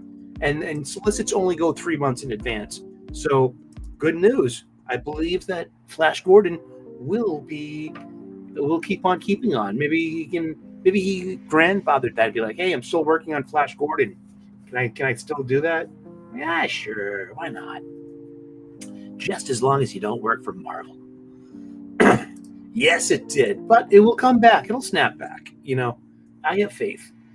Let's see. What else came up? Yeah, but Black Cat number 1. It's a new mini by G. Willow Wilson, but with great art by Gleb Melinkoff. I mean, wow. Felicia Hardy looks amazing. And that's part of what a good Black Cat book has to be. She is a femme fatale in a way. She's like an anti-hero. She'd rather be stealing stuff, but no, she's got a conscience. And she also is a friend of Spider-Man. So there's only so bad she can be. And that has an interesting setup. And, it starts in medias res at the night nurses, and it starts with Felicia on a caper, and where she's challenged by the Lizard, another Spider-Man foe, and it kind of dovetails goings on in Amazing Spider-Man into this. And Gleb draws great legs, cute butt cheeks, decent feet. You know what I mean? It's hard to draw feet, seriously, and hands. I'm just trying to see if there's a save the cat moment. No pun. There is no save the cat moment in this. There was being nice to Lizard, but no save the cat moment. Let's see. Beautiful Adam Hughes cover as well. And Black Cat #1 this week might be might be dark horse, might be the dark horse, no pun. Check it out. That's a solid rec from us to you. Oh, Excretional X-Men #12 by Eve Ewing. Gosh, this book sucks so hard. It's boring and it's bad. And who's it made for? Who cares? I mean, oh man, I don't want to say too many bad things about it because it's like you can get really, because it's not my thing. I don't want to punch down on people because you have a female writer of color, and you're just like asking to be labeled with something toxic or as toxic for saying something like that. It's not made for you. That doesn't mean it's shit. Well, I know, but it's also I'm a lifelong X-Men fan, and it tries hard to be like jaunty and young, and I'm not feeling it. I don't know. The less said, the better. Let's put it that way. Godzilla Destroys the Marvel Universe #2, written by Jerry Duggan. Well, it's okay. I mean, Godzilla is all over the place, especially in Marvel books. Very few of the Godzilla Marvel books have been good. I like the Godzilla Thor book. Which one was that? Kinda. They're not canceled. It's exactly like what happened 30 years ago with Age of Apocalypse. Like, once the Divergent timeline kicked in, all the X titles had weird, like Astonishing X-Men #1, Gambit and the Externals #1, Factor X #1. Just it's the same thing. They're just doing it. They're creatively painting themselves into a corner. They did They did a new Gang War. They did a new Inferno. Just like we like to use the term creatively bankrupt. Imperial #3 by Jonathan Hickman. It's all right. It's not terrible. It's so wordy. It just goes on and on and on. Blah, blah, blah, blah, blah, blah, blah. Like all of these word bubbles obscuring all the art. And it's, but we're shown who's behind everything. And I kind of don't care. Marvel Cosmic has never been a big thing of mine. It's just not. And I'm a sci-fi fan too. But I've never been. I didn't get into the Guardians of the Galaxy, like the Abnett stuff, like the Annihilation Wave and an Annihilus and all that stuff. I heard that stuff's really, really, really, really good. Yeah. Is the problem with Imperial that it merely sets up 5 series? Yeah, kinda. I mean, yeah. Some of them, yeah. Like Psylocke had its last issue this week. Stephanie Phillips Phoenix is wrapping up. Magic should be too. I mean, why not? Geez. It'd be a good time to wrap up all of those loose ends. Maybe when they come back, they can streamline and just do better, I guess.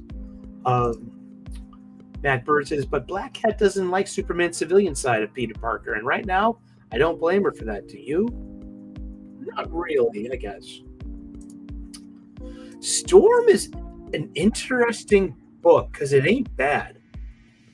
I know it's just not for me, but I mean, stylistically, I say a lot of great things about it. And that Storm is my favorite X-Men, too. Oh, here we go. Yeah, Annihilation, Thanos Imperative are all good. Exactly. I mean, I heard nothing but good stuff about that.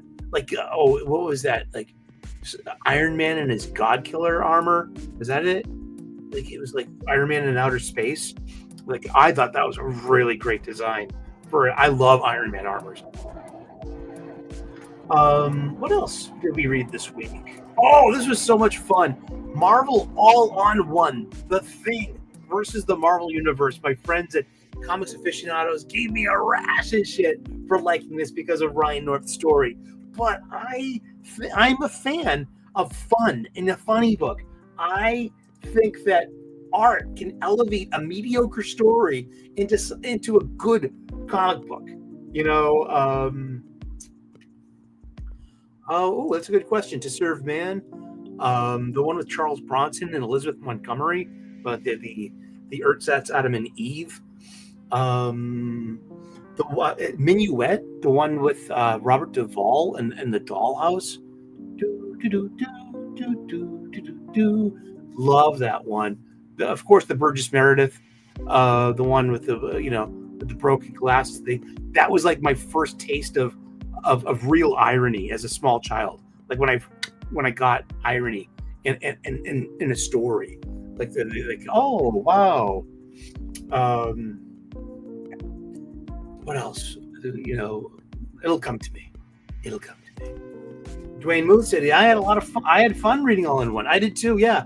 So I could forgive, Swiss cheese holes in a met to mediocre story, but the Ed McGuinness art really uplifted it. Fight scenes on every page, over the top action, and some really good, just like Ryan North can write a pretty darn good Ben Grimm. I really enjoyed it, and it's simple, it's one and done, and it puts the fun in funny books.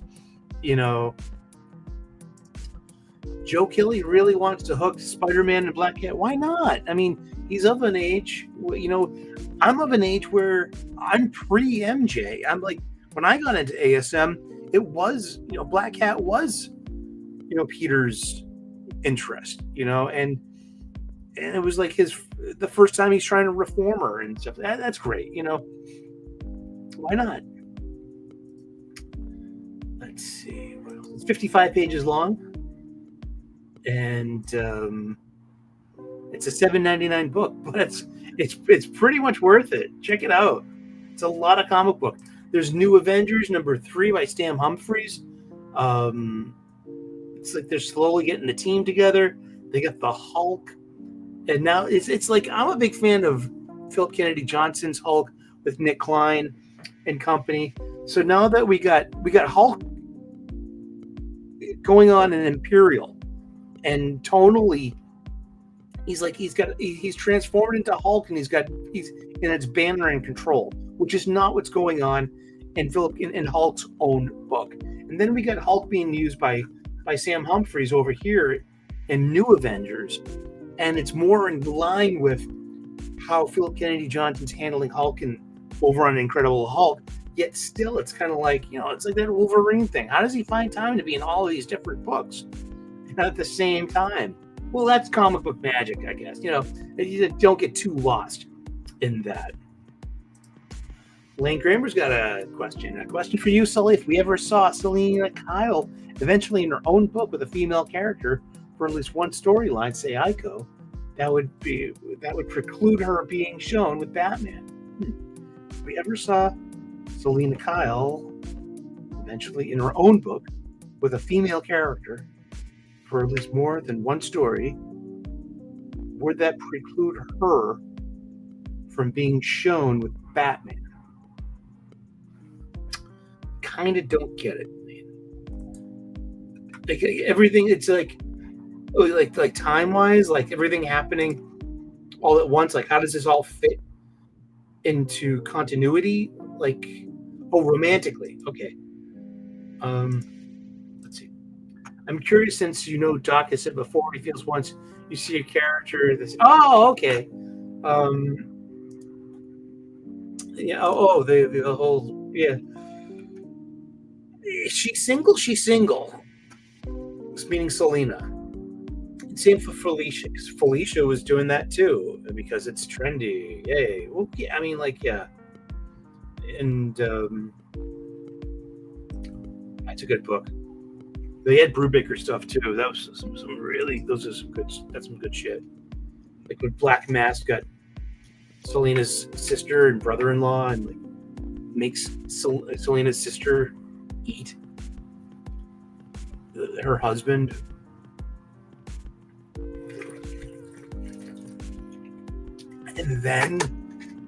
And I like Slam Bradley in that, and Slam Bradley Jr. And she was sleeping with Slam Bradley, and then she got knocked up by Slam Bradley Jr. All of this while she's, still a romantic interest to Batman in a way too. But these are stories are 25 years old though. Wow. But yeah, New Avengers.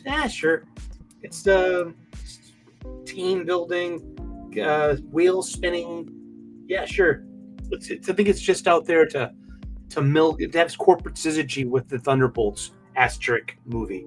Psylocke number 10 of 10. That wraps it up for Alyssa Wong. Decent story, not too bad. Sure. And next. And hopefully, sorry, I can't root for you, Ms. Wong.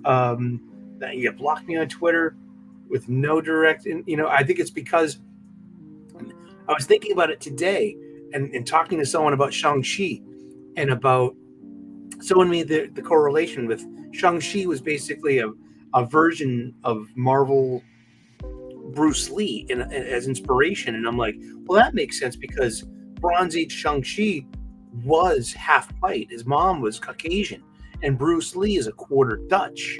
His mom was half Dutch.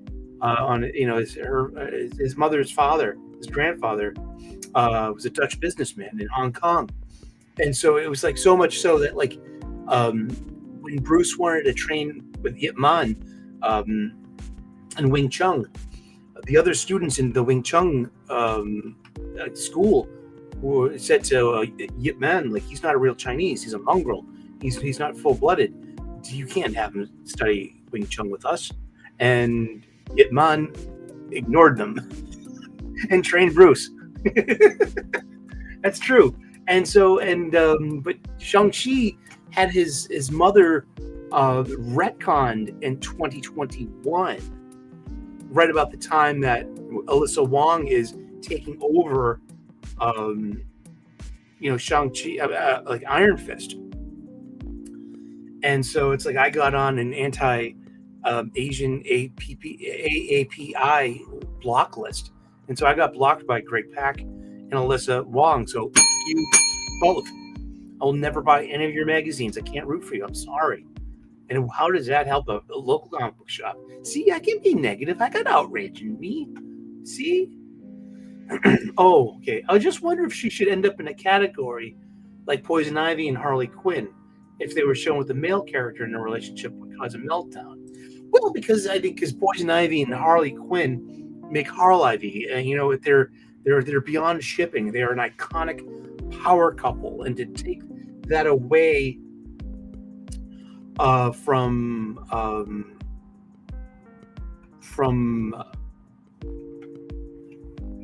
gay people would be a hate crime, or to put them with men again would be a non-delusional parasocial, maybe a delusional parasocial hate crime. I'm just thinking like a wackadoo. Sorry, I'm like, who was my favorite Batman writer of the 80s? Oh gosh, is it Mike Barr? I love the Jim Aparo stuff. Sam Hamm, he wrote the screenplay for Batman 89, but he came aboard for 3 issues of Detective, 598, 599, and 600, and he wrote one of my favorite all-time Batman stories. It's called Blind Justice, with art by Dennis Cowan. It's one of my all-time favorite Batman stories at that time. Of course, Frank Miller's Dark Knight Returns. I was 13 when that came out. I was buying that. Remember the huge lag between 3 and 4? I mean, no one remembers that now because we only see it as its collected issue. But who wrote this one? It's just like my favorite single Batman issue of that time. This is Jim Starlin, and with art by M.D. Bright, Doc Bright, yeah. And it's called The Diplomat's Son. Starlin wrote a lot of good Batman. This is the one where Robin may or may not have pushed the diplomat's son, off of the Jason Todd Robin. This is like right before Jason gets killed. This like sets it up like, there's something off with Jason. Yeah, this is a Jim Starlin book. This is like one of my all-time favorite single Batman issues.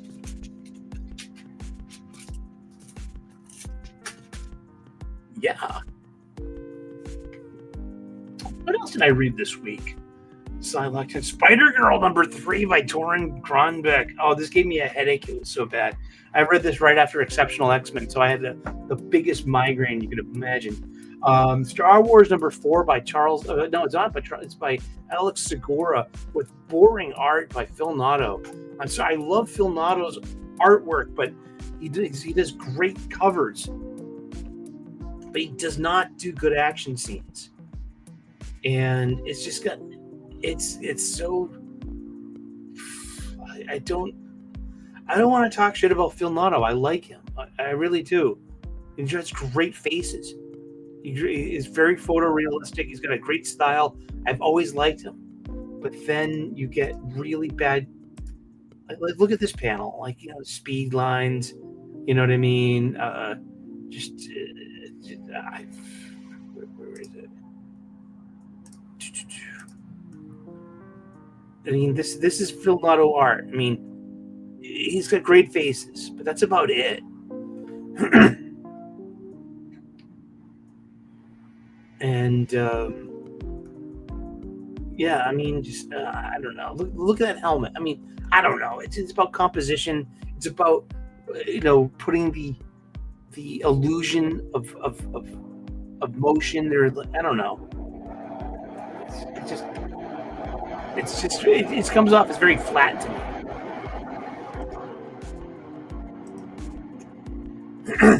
Ooh, Batman Year One, yeah. Did Gargoyle of Gotham ever finish? I think people have already forgotten about Jeff Johns and Michael Jannon's JSA. I kind of have, and because the new Golden Age, and especially, wow, what happened to Young Justice Society? Because that was going somewhere too. These were all Jeff Johns kind of Easter egg kind of things. I'm hoping Jeremy Adams can get on. You see, like, it'd be unfair for me to put the kibosh on Jeff Lemire's current JSA. I love the Justice Society of America. I usually like Jeff Lemire's work. I like Jeff Lemire's work better when he's drawing it himself. And then Dustin Nguyen, he's a good battery partner for Lemire sometimes. Like that Robin and Batman Jason Todd, and no, not so much. Yeah, Gargoyle is still unfinished, and that's but that's going to collect really beautifully. That Raphael Grandpa book is just that art is so much. We're getting there. I'm getting there.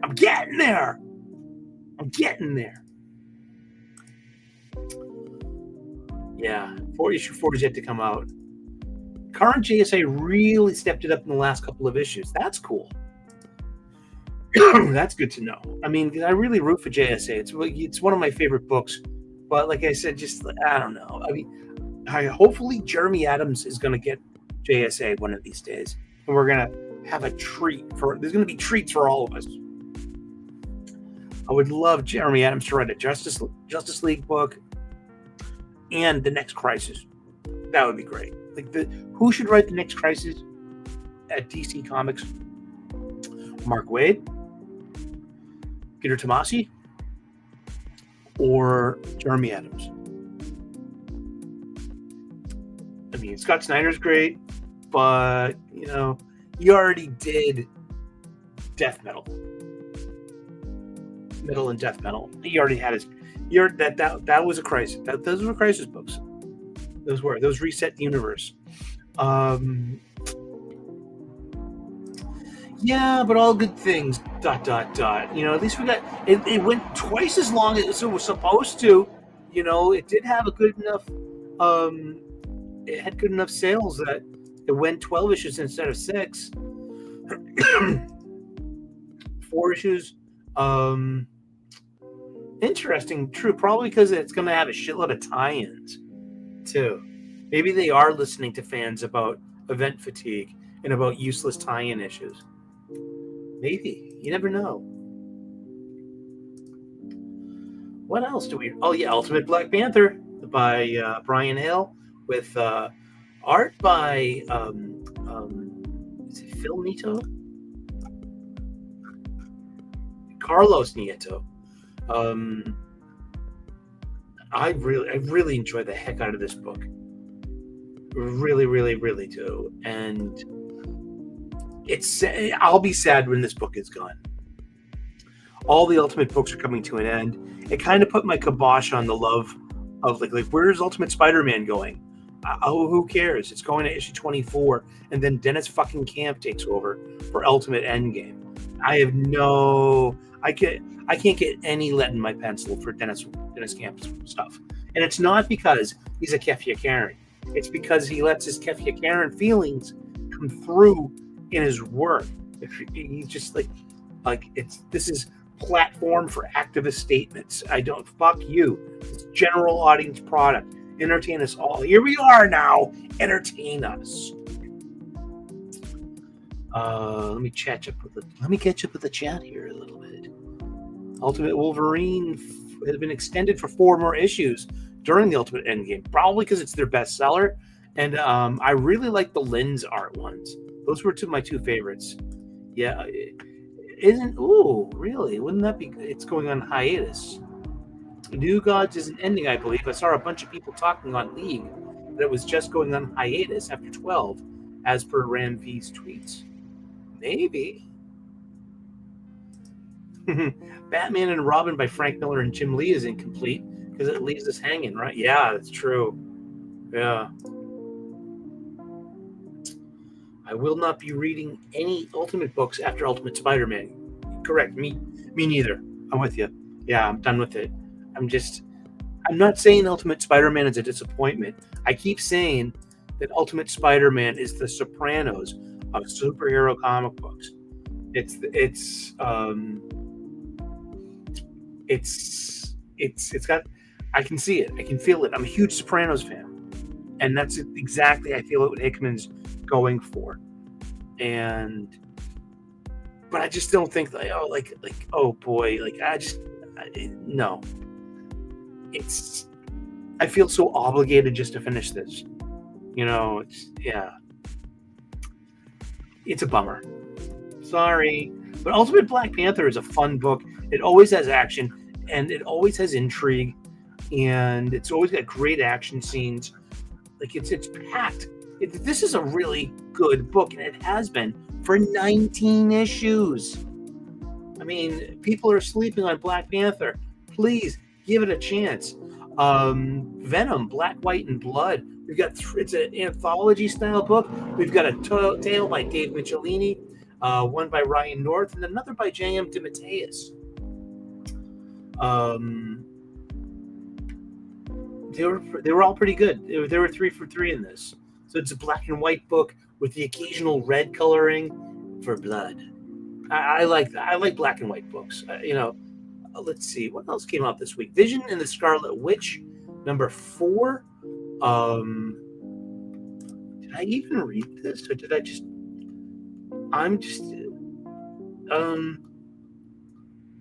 It's terrible. It is terrible. It's Steve Orlando doing his thing. Wolverine 12 by Solomon Ahmed. This is a terrible book. It costs $4.99 an issue. Even the Martin Coloco art can't save it. I wouldn't recommend it. It's boring. It really is. And those are 15 Marvel books that I read this week. Yaysies. Oh wow. And that's about it. We've gone for 2 hours. Wow. And I need to rest my voice. I'm starting to feel like, I'm starting to feel it. Okay, well, thank you. Ooh, Hammer's putting together a 4K new release, Frankenstein. They're doing a huge special edition I want to get, but you cannot get it in the US. And I got an all regions 4K player just for shit like that. Oh, well, thank you for coming and keeping us company too. And you have a wonderful week as well. And let us know what you're buying. What you're putting down? Are you going to your local comic book shop and buying your comic books there? Because that is the mission of this show, is to support your local comic book shop. You need bags. You need boards. You need boxes. I need a cup of tea or something. But when these comic book shops close, they're not going to reopen. I don't feel that. I think it might be a dying breed. I think there will always be a comic book shop, like in a niche kind of genre boutique sense. Like there are record stores still.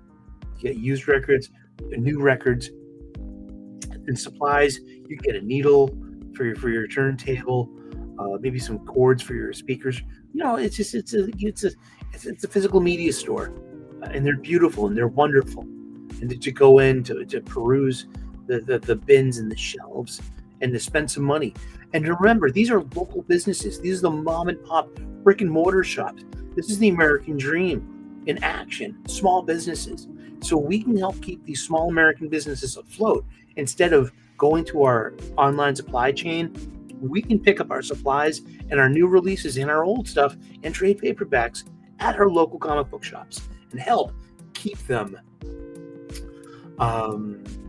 in business and open. And what would save Spider-Man sales, Sully? I would say whatever Joe Kelly's doing now, keep on keeping on, because I really feel that Amazing Spider-Man is the most improved book.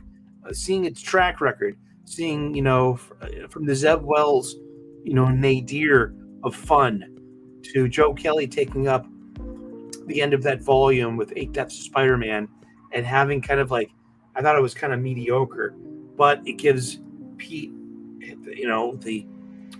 the status quo reset he needs in order to tell more Spider-Man stories. And I look forward to what's coming next. Spider-Man is still Marvel's flagship title. With the upcoming cancellation of Ultimate Spider-Man until they have a volume 2 of that, because it was so successful. Without that, wouldn't that push Amazing Spider-Man up more? And also the new Spider-Man movie, it's been in production, and they're, like or hate the Tom Holland, homecoming years, No Way Home, Far From Home, and all the changes that they made, they were still fun. I really enjoyed the hell out of those movies. And here's a good one. Do not read Infernal Hulk #1 solicits. Major spoiler. See, that's good to know, because solicits come out 3 months in advance, and they will have some spoiler stuff in, and that's just kind of the shape of our culture and our hobby, and we kind of have to accept it sometimes. Be like, oh fuck, why did I read that? Now I'm spoiled on something, that I pay for in cereal, and then now there's no more. But what are you supposed to do? Comic book stores need to know these blurbs in order to order properly, right? All righty. Well, thank you guys so very much. God bless. Namaste. Good luck. May the force be with you. And the only canon you have to worry about is the one pointed right at your face. And whatever kind of letter canon that you like in Star Wars, or even Marvel or whatever or whatnot, I can respect your beliefs as long as you respect mine. Well, God bless, namaste, good luck, and we will see you in those funny pages. Me and Pikachu will. All right, God bless. Bye-bye.